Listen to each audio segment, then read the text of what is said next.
Hello everyone and welcome back to another episode of the Bear Bard Tales. It is I, the one bear who, yes, does know how to Dougie and can in fact teach you.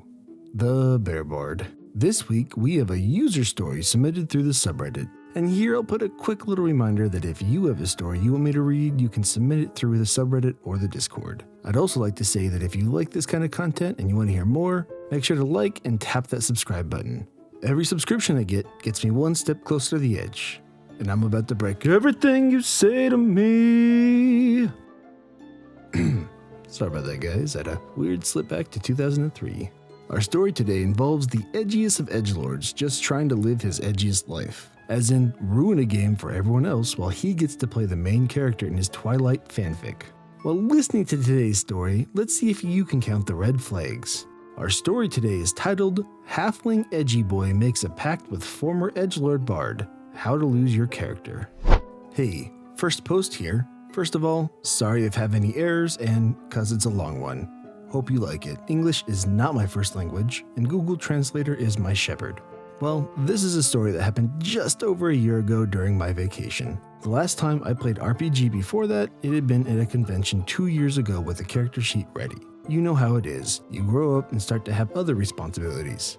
Time starts to get shorter and it is difficult to get friends together to play RPG. There's always something that comes up: party, work, dating, college, taxes. And to make it worse, RPGs are not very popular in my country. What I mean is, I was really hungry for any group that I could play with, even if just a solo adventure, which ended up taking me on an adventure to an RPG server on Discord. I joined and the DM was a beginner, taking risks on his first adventure and very excited about the session he planned. At this point, you might be thinking the DM will be the problem, and surprisingly not. We made an appointment for the following Saturday at 3 p.m. so that the session would last about 5 hours at most, and everyone agreed with that. I haven't talked a lot with the other players before, but they were me, a tiefling bard, not the kind you're thinking, who was interested in investigations, mysteries, and history, a student of the arcane and the stories of the past, as well as a free spirit, a historian who traveled the world putting together songs and stories he thought were worth sharing,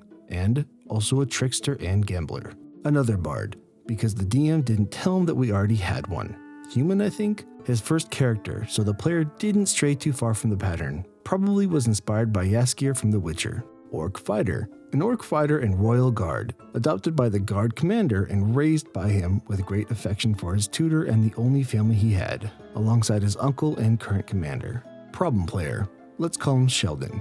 The boy spoke and behaved like the character in The Big Bang Theory. A wizard or sorcerer, honestly I don't remember his class, but that doesn't matter for the story. Halfling who acted like a lawyer, always pulling the book and spoiling the mood when somebody made a mistake or used a wrong skill. He was the type who wanted to be edgy even though he was a hobbit, and thought he was kicking ass using persuasion mind control. On the eve, we confirmed the session time, and soon Sheldon pointed out the problem. No one had healing skills, and he demanded that someone, one of the bards, take one. I remember I wanted to make a character with skills focused on tricks and combat. After all, I hadn't played for years. But Sheldon arranged a 30-minute discussion about how important it was for the team to have a support player, which even I agree, but it shouldn't have to be pushed or forced on another player. DM suggested that he choose something to heal, since he was a halfling and had only picked up damage skills, or that everyone else take first aid or heal wounds. Sheldon freaked out, saying, "I am the team's ADC. Me, sorry if I'm wrong, but isn't ADC a MOBA term? That should be a red flag for me." After minutes of him arguing in the chat with the DM and the party, I said that he could stop whining as I took heal wounds. Really was something that the DM could just say, "Hey, now everyone gains 2 potions. But nah. Come on, man, if you're not willing to play a certain position, stop trying to force others to. Is party balance important? Sure, but there's ways around it if no one is willing to play that spot. You can't bully your way into other players playing that spot." The next day, I was making my lunch, it was around 12 p.m., to then prepare for the session call, which wouldn't be on Roll20 since the DM doesn't know how to use, so only Discord. And then I got messages from the group. Apparently, Sheldon was making a fuss, as another session came up for him later that night with staff from the same server. This information will be important for the outcome, keep that in mind, and required us to be online to play in 30 minutes. I commented that I couldn't so soon because I was making my lunch. Also, the other bard couldn't because he was helping his mother or something. Sheldon just commented that, "Bad luck for you, I will play now." I think Edgy was still hurt from my answer the night before, or it was just the kind of way he behaved normally. So I told the DM that it wouldn't be fair for two people not to be able to play because one spoiled little shit wanted to dictate at the last minute to a time that half the party was doing something else, just because he happened to arrange another session later.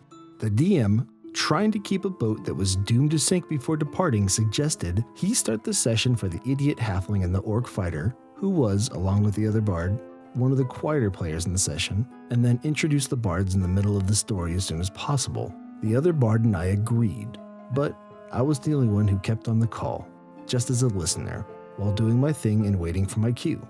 Quick note, this is a personal pet peeve of mine. If you took time in session 0 to set a time, then you need to keep it. I'm sure the problem player just accepted that second game last minute and tried to force everyone around him to cater to his changing whims. If one person is trying to mess it up for the rest of the party, you cannot cater to that person. It just gives them that power. The adventure began just like any other, in a tavern. DM of the first time, he bet on a safe and consolidated start. Our heroes were drinking, entertaining themselves with the music of the bards, and, oh no? Sheldon butted in saying, his character wouldn't want to be in a tavern being a scholar of the occult arts.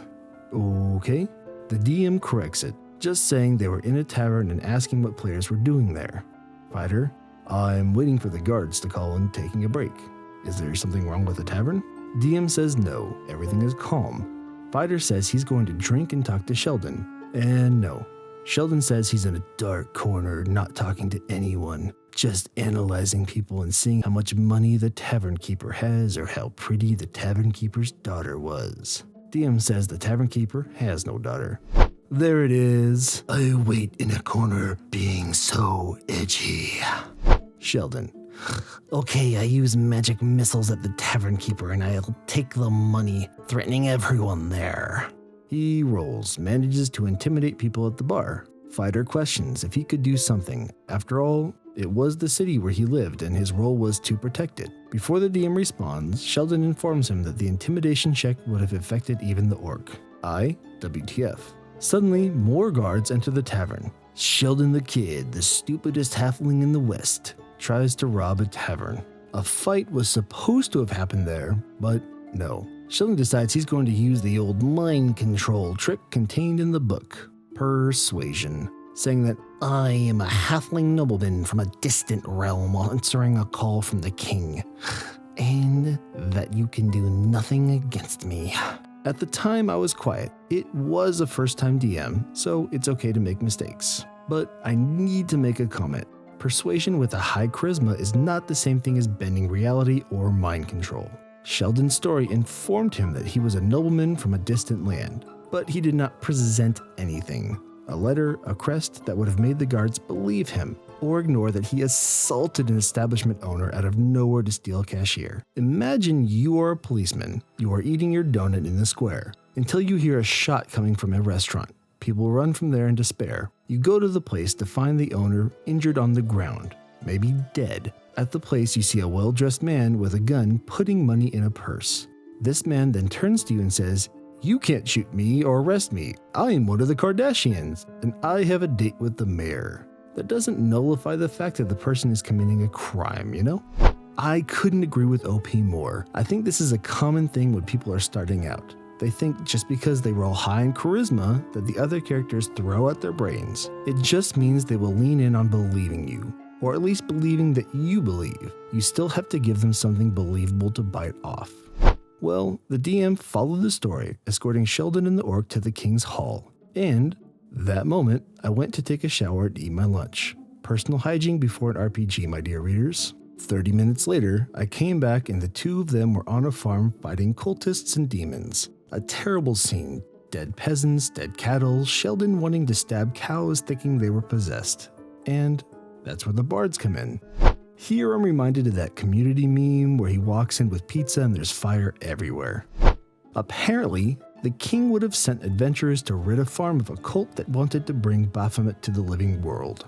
According to the DM, the other bard and I would have gone ahead and we didn't give any more reports. I asked if we saw anything that would help the mission, as we would have spent more time there investigating. And no, nothing more than the orc and Sheldon have already seen. Cultists, possessed farmers, and corpses. Sheldon scoffs, saying, "Bards are useless and the orc and I don't need their help." Orc argues that after the fight they took damage. One of the bards, me, could help them stay alive. Sheldon agrees, as long as we were his underlings.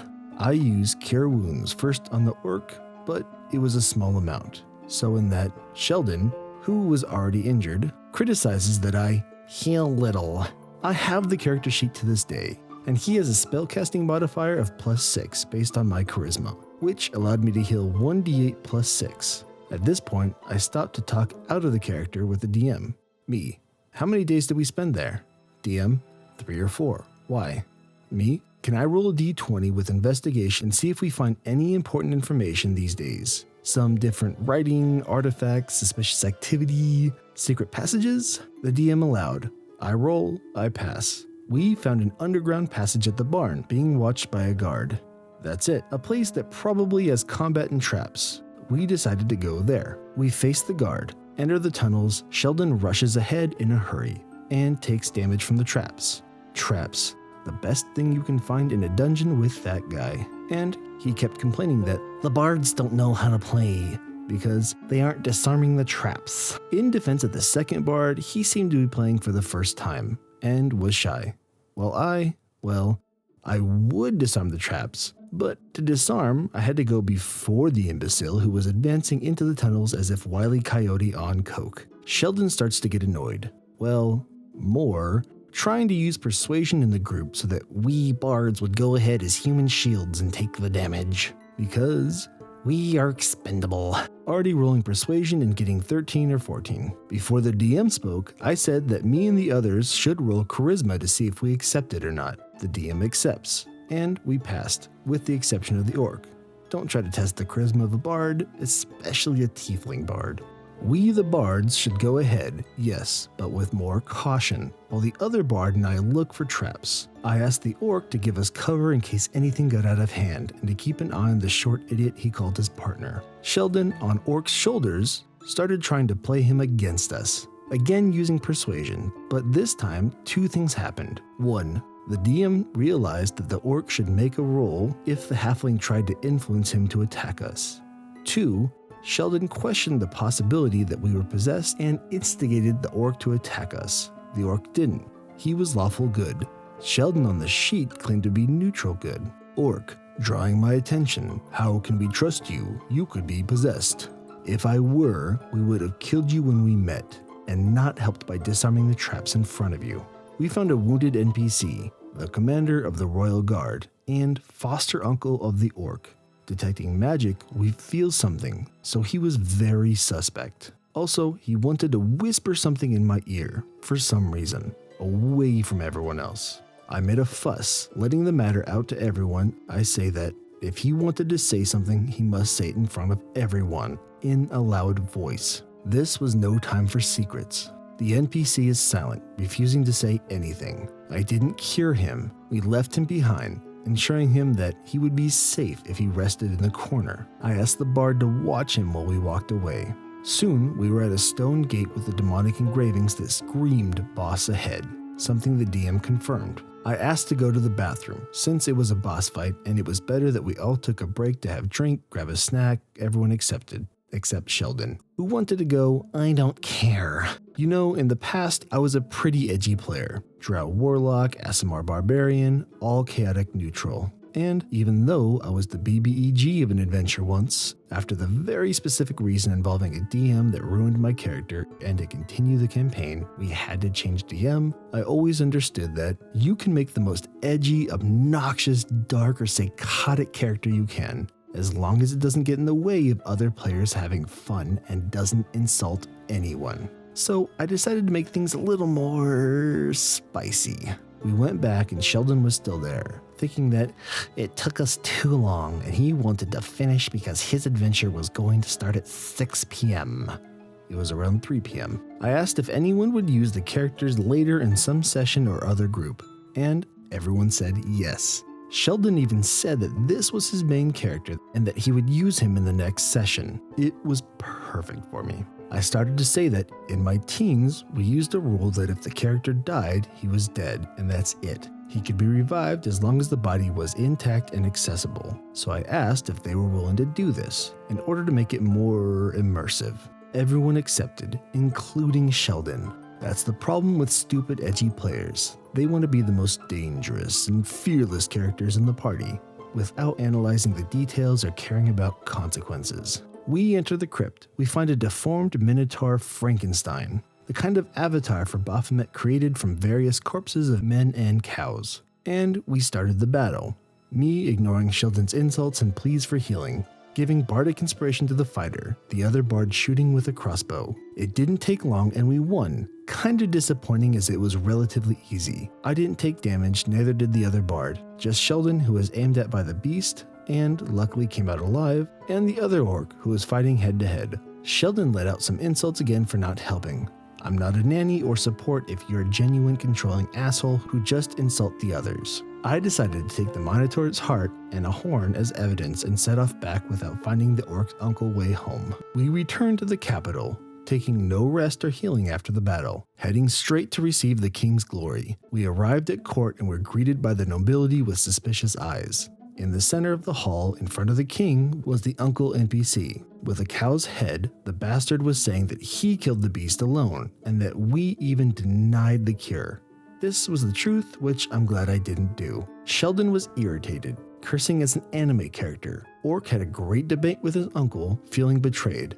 I showed the Minotaur's heart and horn, requesting the court mage to use detect magic in the evidence presented by us, and the ox's head forged by the treacherous NPC. Out of nowhere, the uncle NPC tries to attack the orc, revealing that he only saw him as a possible tool and revealing that he was a cultist all along, but easily killed by the orc with the gang. By the drama, a good move from the DM. The NPC is killed by the party. No one is killed by the rascal. Here I'd like to take an aside, point out that I love this OP's language/word choice. I'm not sure if it's more him or what Google translated to, but anytime someone throws in rascal into a story, you know it's a good story. His body is taken by the servants and everything is fine, correct? The king then begins to rant about us having saved the kingdom and ended a conspiracy. Then, Sheldon steps ahead of everyone else and asks for more money or the princess as his bride. The king denies, saying that Sheldon is a nobleman from a distant land and doesn't want to make fun of his daughter. Sheldon, I launch magic missile at the king. Everyone is baffled by the level of stupidity the edgy can reach. DM replied that the attack misses. Sheldon raises his voice, asking if the DM is dumb because magic missiles don't miss. He got it right. DM reads the description for a minute, then corrects himself by saying, a magic king's ring absorbs magic. Sheldon begrudgingly accepts this, leaving a tense atmosphere in the room and being able to condemn us all for high treason. Sheldon, well, I'm gonna get my backpack and... Me, wait, he took a step in front of us and is bending down with his back to me. Right, DM? DM, yes? You see, reader, as I said, I was the only character able to heal others in the party, but never did I cure that guy who insulted others, freaked out at other players' mistakes, corrected the DM with arrogance, tried to control other players with persuasion, attacked a tavern keeper out of nowhere at the beginning of the game, and who threw himself into traps. In fact, I even deliberately changed the subject when I had to heal him. So, he was already low on health. Me, I attack the halfling who is busy getting his stuff and can't dodge the attack coming from his blind spot. Sheldon, I rolled a dodge. Me, you're busy getting your backpack, bro. You can't see my attacks. DM, roll a d20. Me, rolls. I did, and the damage, enough to kill him at this point. DM, okay, so you knock him out. And me, I cut his jugular and knock him to the ground. The other players start cracking up at this situation. Sheldon, already desperate, I cast magic missile with a response action. Me, you can't cast spells with your throat destroyed, the pain won't let you, and you can't focus. DM, what do you guys do? The other players keep laughing at the absurd situation. especially the orc, decides to do nothing. Me, I keep stabbing him till he dies, telling the king that we were sorry we didn't know he was a traitor. I ask you, your highness, burn the traitor's body to ashes and throw them into a river of running water. Another important detail, keep in mind, we're almost over. DM begins to narrate that the world begins to darken for Sheldon's character as his consciousness fades away. Sheldon was silent as the DM ends the session, with the king promoting Orc to the position of commander of the Royal Guard, and I and the human bard became noblemen. When asking if we liked the session, Orc and Bardo liked it. The idea, the combat, they laughed at the end. I liked it, even though it was tiring. In this, a loud cry comes from Sheldon, cursing everyone at the table, and saying he was going to report me for being a toxic son of a bitch, which maybe I can be. Leaving the call, I took screenshots of messages from the DM and other players, mentioning the pact we made. Remember when we accepted that dead characters couldn't come back to life, especially if their bodies were lost? For example, a body that was charred, turned to ashes, then washed away by the current of the river. So, well, I sent a message to the DM that would make the next session that Shelley would participate. The DM laughed and thanked me for the warning and removed Sheldon from the group, asking if I wanted the spot in the group. I passed it on to other players. I was really tired and ended my day. TLDR, an arrogant, controlling Edgy Boi insult everyone around him, including the DM, takes stupid actions thinking he's saved from consequences, and makes his worst mistake. Irritates the one person who can heal in the group, a former edgelord and chaotic neutral addict who persuades the party to take a pact that involves character's life. Healer kills him after Edgy fails to kill the king. And players banned by another DM after seeing the proof of how toxic the Edgy Halfling was. Oh boy, a long one today, but so good. This is pretty much peak Edgy Boi, and I love it. I know a lot of people are going to take issue with how he handled it. People will say, and maybe with good reason, that maybe he should have just left the group and left the wizard to his own. But honestly, I love how he handled it. In other situations, it probably wouldn't have been a good call, but here, give that dude what he deserves. Pettiness shouldn't always win out, but sometimes it's just so damn satisfying. Here's the thing for me. This guy came in and tried to take advantage of a new DM. DMing for the first time is hard enough, especially when you're not all that assertive, which it sounds like the DM wasn't. So, this wizard comes in and just starts throwing his weight around, going with the more aggression gets him what he wants tactic. And because most of the people he runs into hate conflict, he just gets what he wants.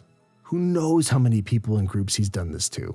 I'm glad OP was there to knock him down a bit. An experienced DM would have either taken him aside and laid down the law or kicked him before the end. But again, this is a newbie, so I totally get it. All I can say is don't let that one person dictate the fun for the rest of the group. I know it's uncomfortable to hold people accountable, but it's your job at that point. It may not be a great few minutes, but it can save hours of frustration. That was a whole lot of story, and the OP did a great job through it giving good info. So, I think it's time we move on to this week's bear fact. Pandas have an extra bone just for eating. Pandas are known for the affinity for munching on bamboo. In order to get enough nutrition, pandas spend up to 12 hours a day feeding, eating as much as 20 to 40 pounds of plant material each day. In order to more easily feed on the stems and leaves, they have a special anatomical adaptation. Pandas have an elongated wrist bone in front of each paw with padding at the end. This functions a bit like a thumb, offering a greater ability to maneuver bamboo stalks. It is not a true thumb, and the panda can't use it to grasp things, but the adaptation proves more stability when feasting on bamboo. We also have a bonus bear fact submitted by YouTube user Reuven Gritters. Did you know that even when our Ursine friends wear socks, they still have bare feet? Huh? Do you get it? Huh? Yeah, you do.